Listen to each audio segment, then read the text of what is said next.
Who the hell hurt you? Mafia boss asked female cop. By sunrise, her colleagues had vanished. His voice cracked through the street like a gunshot.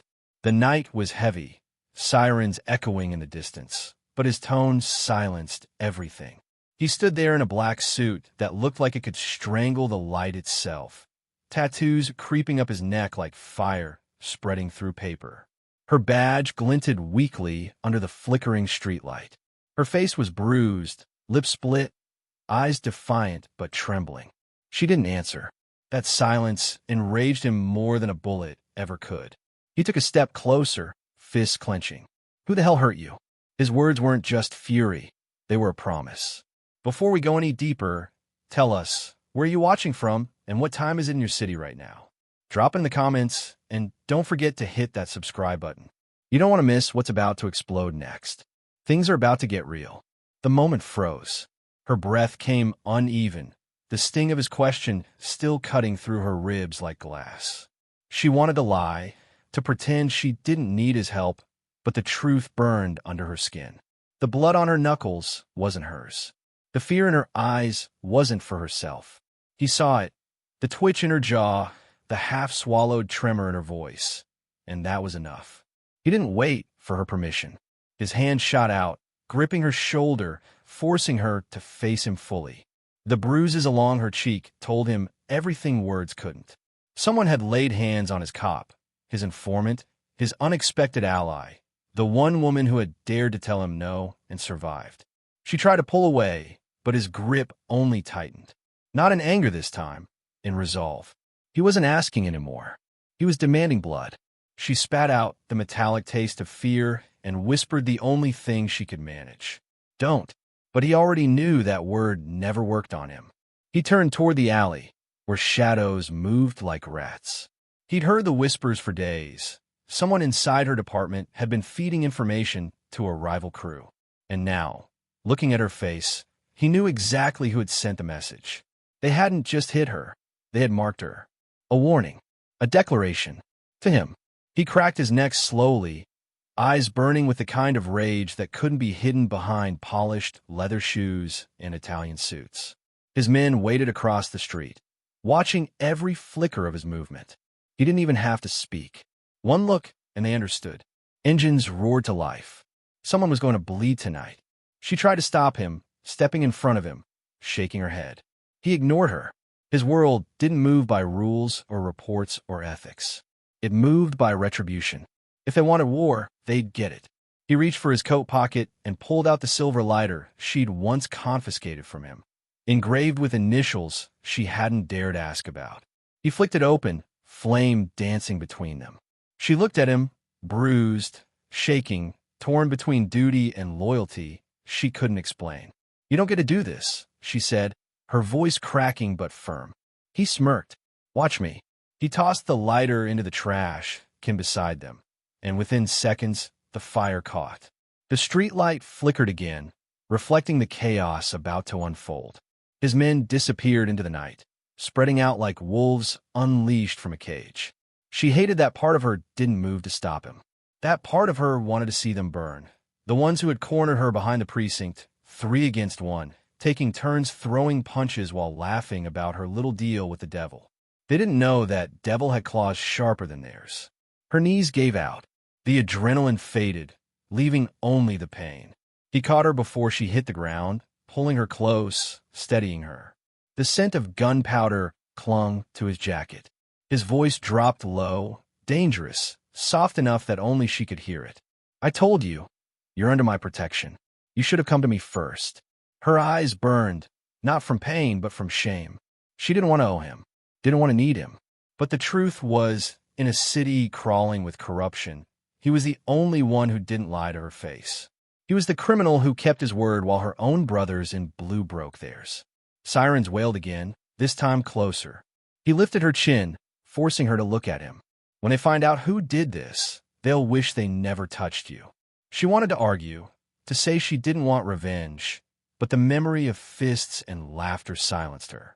One of his men pulled up in a matte black car, headlights cutting through the smoke rising from the trash fire. He gestured for her to get in. She shook her head, trying to cling to the last fragments of control she had left. He leaned in, his voice low enough to send chills through her. "You can walk away now, but if you do, I can't promise you'll be alive by morning." That was the truth, and they both knew it. Her hand trembled as she reached for the door handle. The car smelled like leather, smoke, and danger. He slid in beside her, silent for a moment, letting the tension breathe. Then he spoke. Not a threat, not a question, but a vow. "Whoever hurt you, they don't get to wake up tomorrow." She turned to look at him, face half lit by passing streetlights. The thought terrified her, not because he meant it, but because a small part of her wanted to see it happen. She wanted to stop being the victim. The car sped through the city like a bullet, cutting through red lights, sirens fading behind them. Her phone buzzed. Messages from her captain, her colleagues, but she didn't answer. They had left her to rot. They'd made her the target.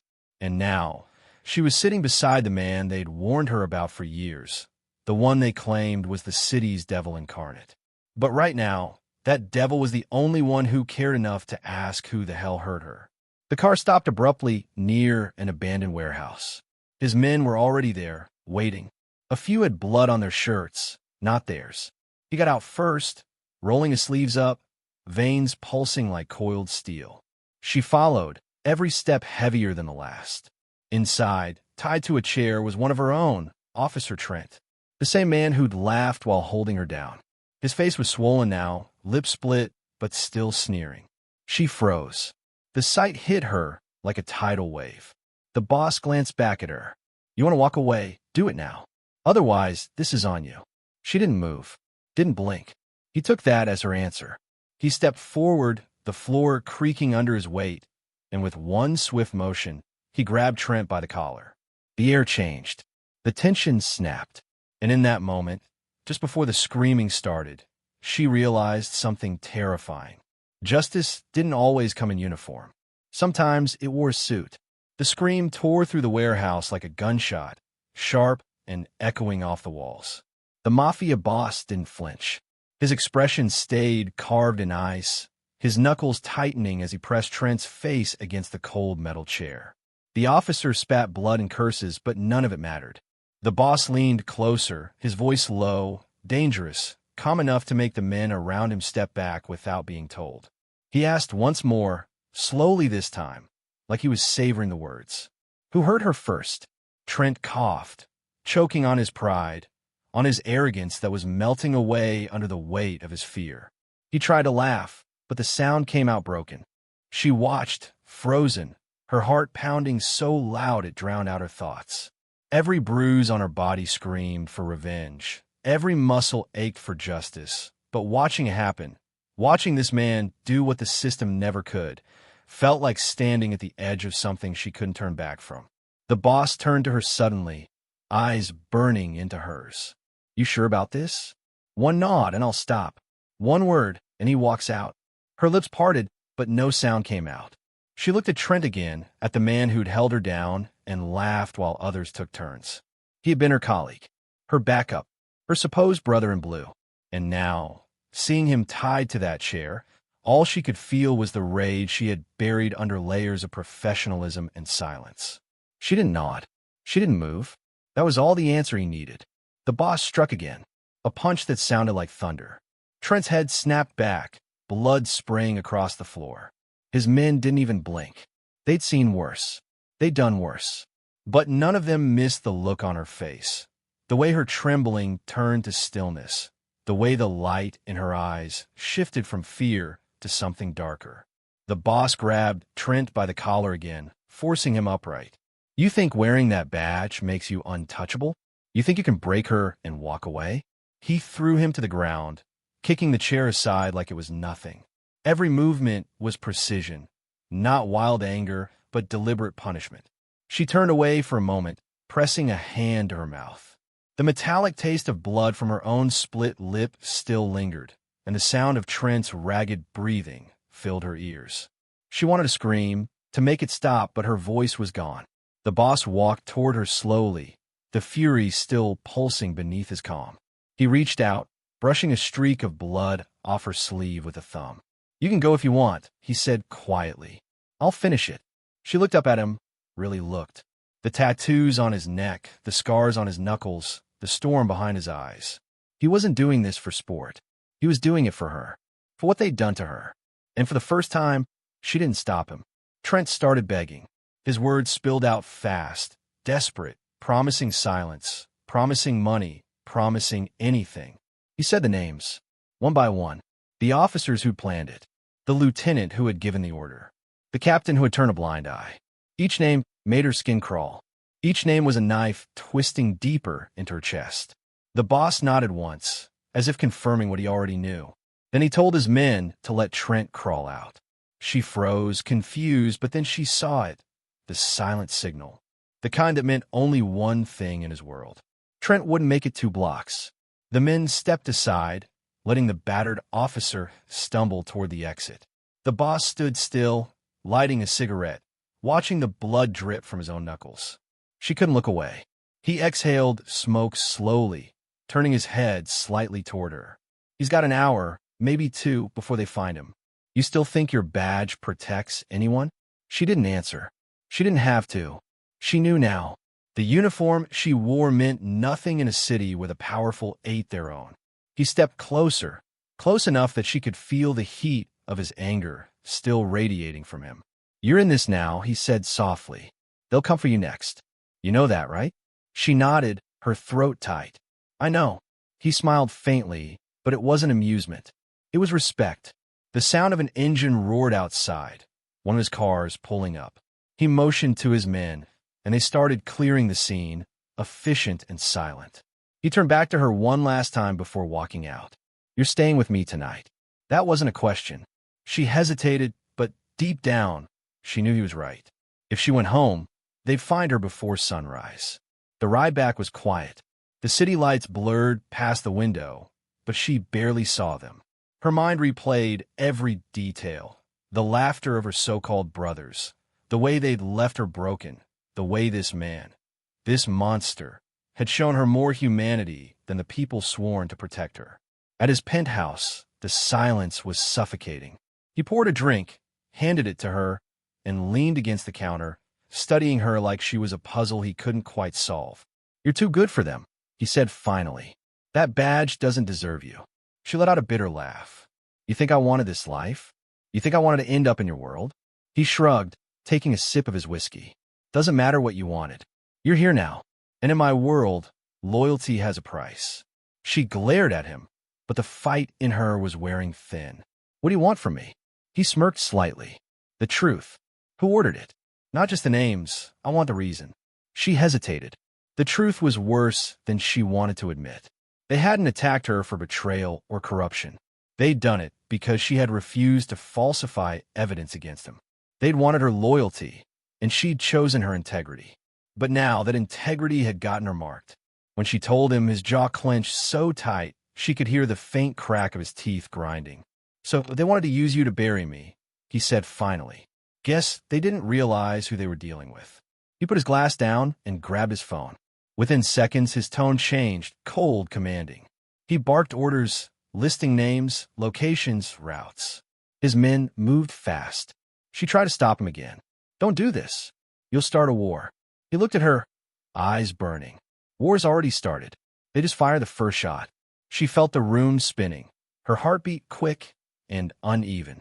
She wasn't sure if it was fear or adrenaline. He walked over to her, stopping just inches away. His voice dropped low again. You can go back to your department tomorrow, act like none of this happened, or you can stand with me. But if you stand with me, there's no going back. The silence between them crackled with tension. Her bruised hand shook as she lifted the glass to her lips. The burn of the whiskey steadied her for just a moment. Then she set it down and looked him straight in the eye. I'm not running anymore. He smiled, a dangerous, quiet smile that said he'd just found the one person crazy enough to match his fire. Good, he said softly, because by sunrise, they'll know who you belong to. Outside, the city kept moving, unaware of the storm gathering in its heart. But somewhere, deep in the shadows, a line had been crossed. The cop and the criminal were no longer enemies. They were partners in vengeance. And by the time the sun rose, blood would answer blood. The night hadn't even finished swallowing the city when the first car exploded. The air between them buzzed with adrenaline and something else neither could name. He could feel her eyes on him, and without looking, he said in that low voice that carried command and chaos in equal measure, "They'll hit back before morning." She didn't ask how he knew. She just believed him. Her phone buzzed on the counter, one name flashing that made her stomach twist: Lieutenant Harris. She froze. He shouldn't be calling. Not after the names she'd heard last night.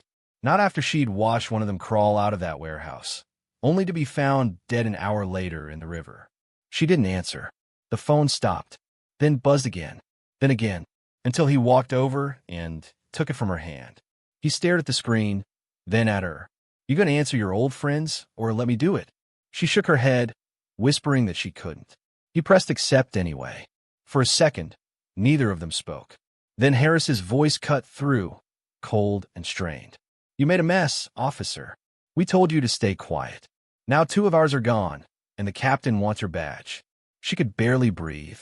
Her throat locked, and her eyes darted to the Mafia boss standing beside her, his jaw flexing as he listened. He didn't say a word. He didn't have to. He ended the call himself, tossed the phone across the room, and said only one thing. "They think they can scare you?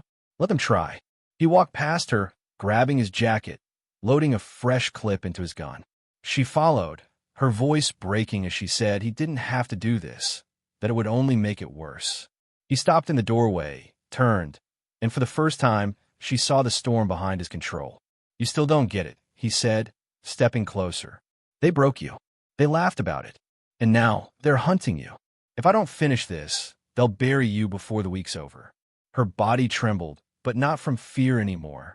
From fire. The same fire she saw burning in him. She took a step forward, standing toe-to-toe with him. "Then I'm coming with you." He laughed once, low and disbelieving, but her stare didn't waver. "Fine," he said finally, "but you follow my lead." Minutes later, they were in the car, the city flashing past in streaks of neon and rain. His men trailed behind in black SUVs, their headlights cutting through the night like hungry wolves. The destination wasn't random. It was the captain's club, the kind of place where corruption wore expensive suits and drank aged scotch behind bulletproof glass. She'd been there once, back when she still believed the badge meant something. Now she was coming back for war. He parked 2 blocks away. She reached for her gun, but his hand shot out, stopping her. His fingers wrapped around her wrist, not rough, but firm enough that she looked up. "You shoot one of them. There's no going back." She met his gaze. "There's nothing left to go back to."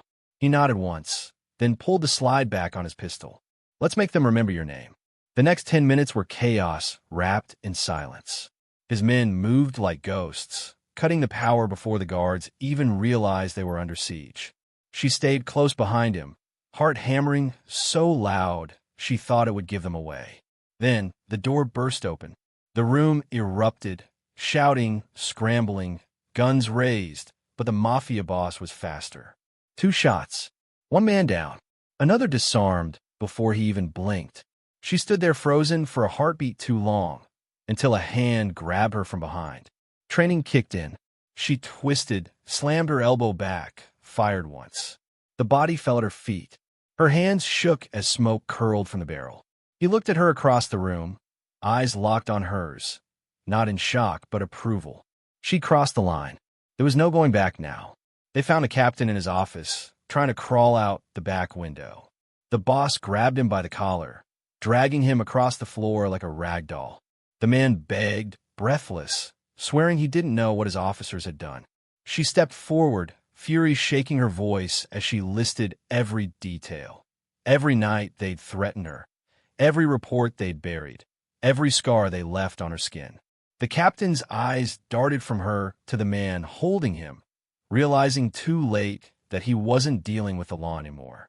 The Mafia boss leaned close, voice calm as ice. "She tells me what you did, and I believe her.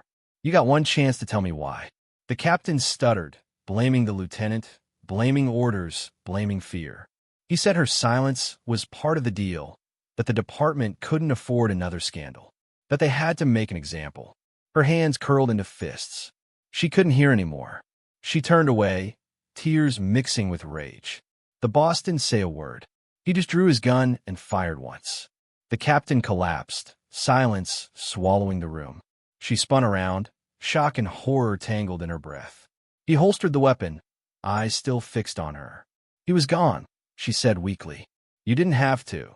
He cut her off, stepping close, voice steady. I did, because justice in your world means paperwork. In mine, it means peace. The words hit harder than the gunfire, because deep down, she knew he was right. The system had left her for dead. But this man, this criminal, had given her back her voice, her rage, her power. By the time they stepped outside, the streets were crawling with sirens. He whistled once, and his cars pulled up fast. His men covered their escape while she slid into the back seat, shaking, breath coming fast. He joined her, shirt stained with someone else's blood, eyes burning brighter than ever. You did good tonight, he said quietly. She didn't feel good. She felt hollow, electric, alive, terrified. They drove in silence. Then she whispered, what happens now? He looked out the window, the faintest smirk curving his lips. Now they'll come for me. And you. But they won't win. Because they made a mistake. They forgot what happens when you hurt someone with nothing left to lose. Her pulse quickened again. He turned to her, voice low, rough with something almost like respect. You're one of us now, whether you like it or not. And in that car, surrounded by the smell of smoke and gunpowder, she realized he wasn't wrong. The line between justice and vengeance had blurred so far it was gone. When dawn finally broke, the news hit the airwaves. The explosion, the missing officers, the captain found dead in his office. Her name wasn't mentioned, but every cop in the city knew. And somewhere in the shadows, the Mafia boss watched the headlines from his window, cigarette burning between his fingers. He glanced over his shoulder, where she stood in his shirt, bruised and silent, watching the same story play out. His voice cut through the quiet. You see, by sunrise, they finally remembered what fear feels like. And she realized he wasn't the monster she thought he was. He was the balance the city had forgotten. And now, she was part of it. She didn't sleep that night. Not for a second. The news kept looping, sirens in the distance kept echoing, and the blood on her hands wouldn't wash away no matter how hard she tried. He had disappeared hours earlier without saying where he was going. All he said before walking out was, don't open that door for anyone, not even me. And now, as dawn clawed its way into the room, she sat by the window, wrapped in his jacket, watching the streets move like nothing had happened. But she knew something was coming. The silence before the storm was deafening. Her phone buzzed again, this time an unknown number. She stared at it, debating whether to answer. Curiosity won. The voice on the other end was calm, almost kind. You don't know me, but I know what you've done. I know who you're with. And I know who you used to be. You have one chance to walk away before they burn you with him. She froze. The line clicked dead. She tried calling back, but it went straight to voicemail. Her chest tightened as she realized what it meant. Someone inside the department was cleaning house, and she was next. The sound of an engine roared below. Her heart spiked, hand reaching for the gun beside her. The elevator door opened down the hall, slow, metallic, echoing too long. She stood, raising the weapon, every muscle screaming. The footsteps that followed were heavy, deliberate, not his. Then, just before she could move, the door burst open and chaos flooded in. 3 masked men. No hesitation. The first lunged. She fired once, the recoil jolting through her arm. The man dropped. Another grabbed her from behind, slamming her against the wall. Her vision blurred as she twisted, elbowed him hard, shot again. Blood splattered across the tiles. The third man rushed her. She ducked, felt the wind of the knife slice past her ear, and shot him point blank. The silence that followed was louder than the gunfire. She stood panting, body shaking, staring at the mess around her. The phone buzzed again. This time, she didn't hesitate. She answered breathless. It was him. His voice was darker than usual, colder. They came early. Are you hurt? She said she was fine. He didn't respond. Then, quietly, he said what she already knew. They were after her now, too. The department, the rival family, everyone. The line went quiet. Then he said, pack your things. We're not hiding anymore. When he arrived minutes later, His car skidded into the alley, doors swinging open before it even stopped. His eyes scanned her face, then the bodies behind her. Without a word, he grabbed her hand, pulling her toward the car. She tried to speak, but he cut her off. Later, they sped off, tires screaming. The city blurred past in flashes of sirens and smoke. He drove fast, jaw tight, eyes locked on the road. He didn't speak until they hit the outskirts, the skyline shrinking in the mirror. He said he knew who was behind it, the name she'd been too afraid to say. The lieutenant, her old partner, the one who set her up, the one who turned her into bait. He said the man had sold her location to both sides, hoping to watch them destroy each other. She felt sick. The betrayal was deeper than the bullet wounds she carried. He looked at her, his tone sharp enough to cut through the engine noise. You still want to play cop? You still think they'll save you? She didn't answer, because now she knew the badge had never been protection. It was a target. They stopped at a warehouse by the docks. His men were already waiting, engines idling, weapons loaded. She recognized the look in their eyes. They were preparing for war. He told her to stay in the car. She refused. He stared at her for a long second, then tossed her spare gun. You follow my lead, or you die. No hesitation. She nodded. Inside, the air reeked of oil and gunpowder. Shadows moved between crates. Then she saw him, her former partner, standing by the staircase, a smirk twisting his face.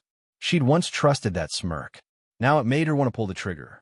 He taunted her, calling her a traitor, asking how it felt sleeping next to a murderer. She didn't blink. The Mafia boss stepped forward, gun raised, voice quiet but deadly. Tell me why. Why her?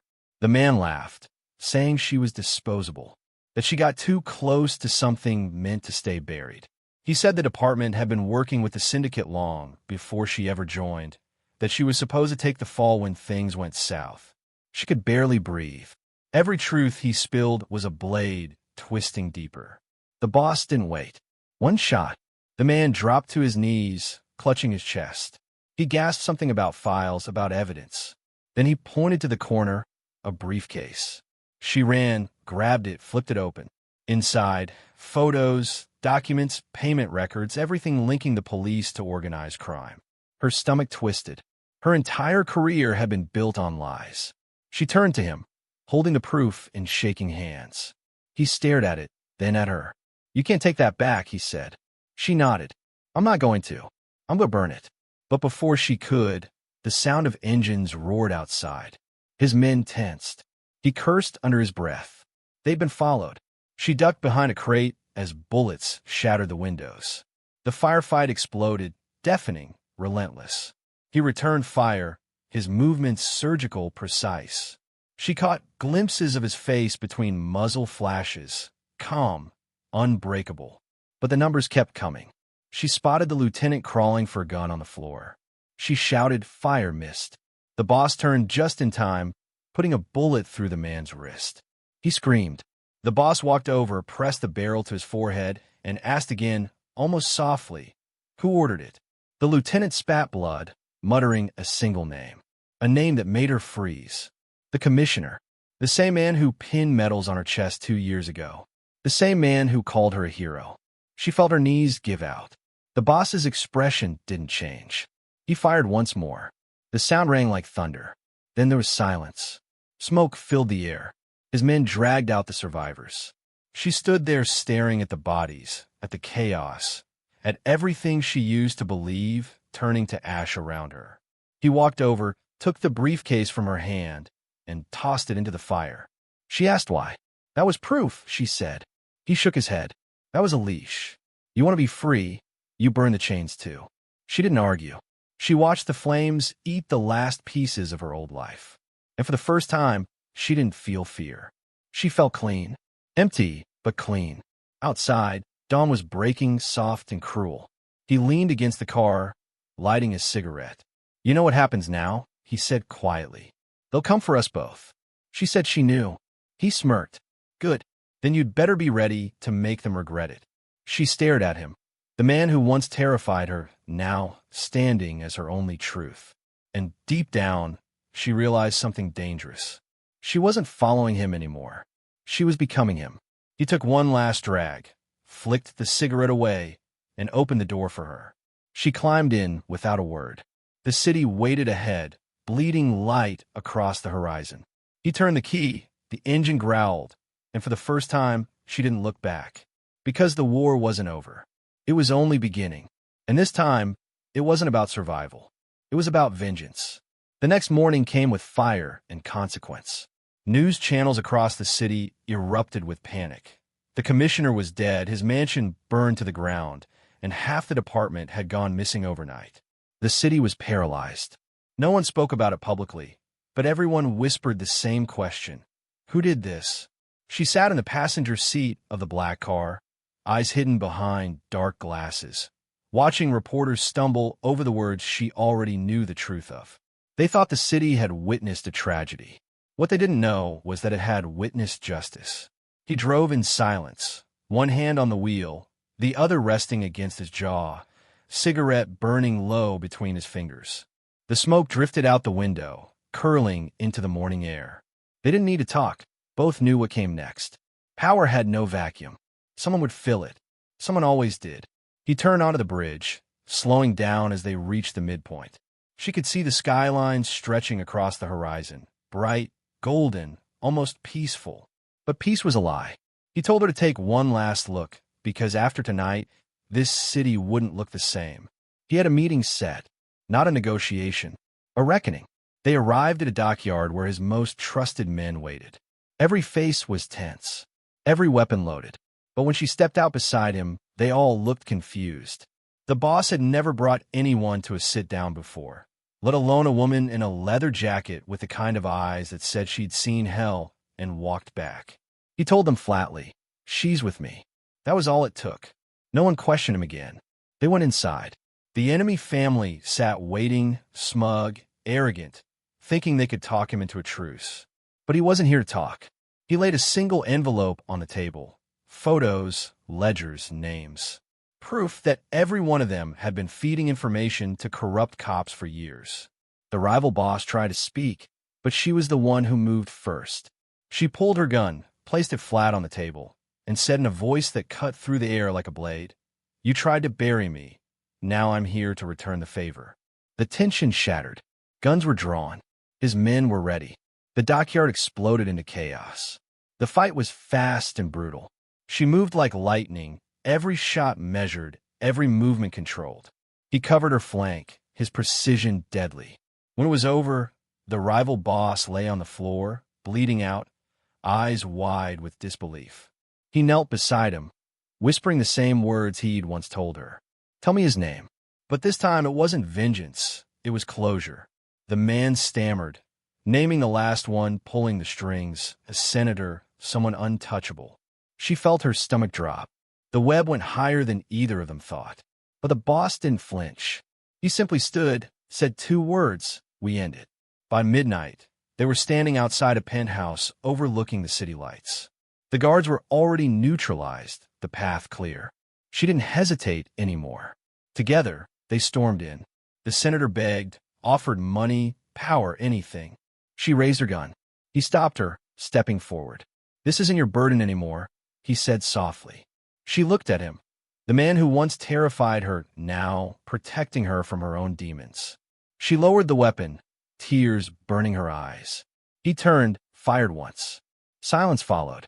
When they walked out, the city below was trembling, unaware that the war it feared had just ended in one shot. The storm that had torn through the streets finally broke into calm.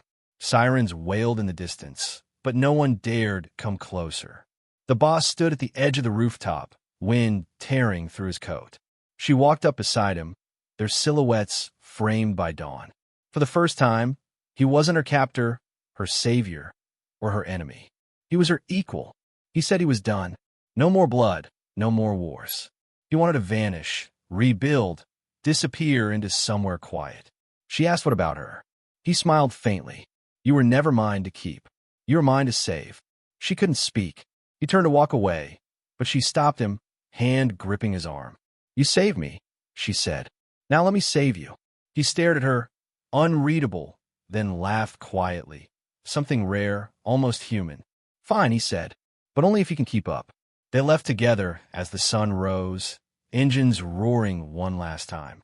Behind them, the city woke to a new world.